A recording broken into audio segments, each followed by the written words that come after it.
ശ്രീഹരിക്കോട്ടയിലെ 100ാം ദൗത്യത്തിന്റെ തിളക്കത്തിൽ ISRO.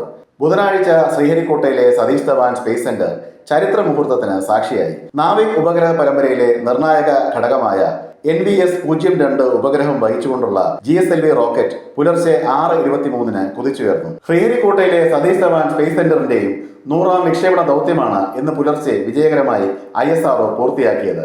GSLV F-15 റോക്കറ്റാണ് NVS-02 ഭ്രമണപഥത്തിൽ എത്തിച്ചത്.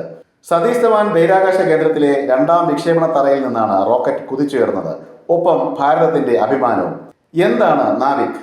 ഇന്ത്യയുടെ സ്വന്തം ഗതിനിർണയ ഉപഗ്രഹ പരമ്പരയാണ് NavIC. Navigation with Indian constellation എന്നാണ് നാവികിന്റെ മുഴുവൻ പേര്. അമേരിക്കയുടെ GPS-ന് തുല്യമാണ് നാവിക്. 7 ഉപഗ്രഹങ്ങൾ അടങ്ങിയ നാവിക് ഉപഗ്രഹ പരമ്പരയിലെ 5ാമത്തെ ഉപഗ്രഹമാണ് ഇന്ന് വിജയകരമായി വിക്ഷേപിച്ചത്. ഈ ഉപഗ്രഹ പരമ്പരയിലെ ആദ്യത്തേത് 2023 മെയ് 29 വിക്ഷേപിച്ചിരുന്നു.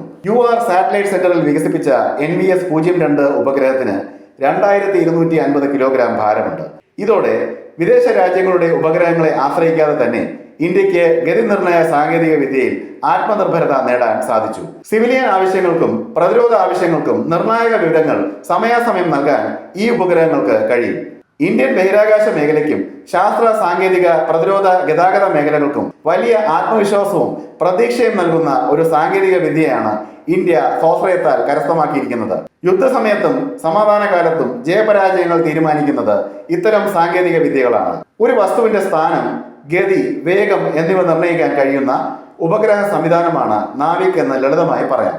ഈ സാങ്കേതിക വിദ്യ സ്വായത്തമാക്കിയില്ലെങ്കിൽ പാശ്ചാത്യ രാജ്യങ്ങളുടെ സഹായമില്ലാതെ രാജ്യത്തിന് ഗതാഗത, പ്രതിരോധ, IT രംഗങ്ങളിലെ നിർണായക പ്രവർത്തനങ്ങളെ ഏകോപിപ്പിക്കാൻ സാധ്യമല്ല.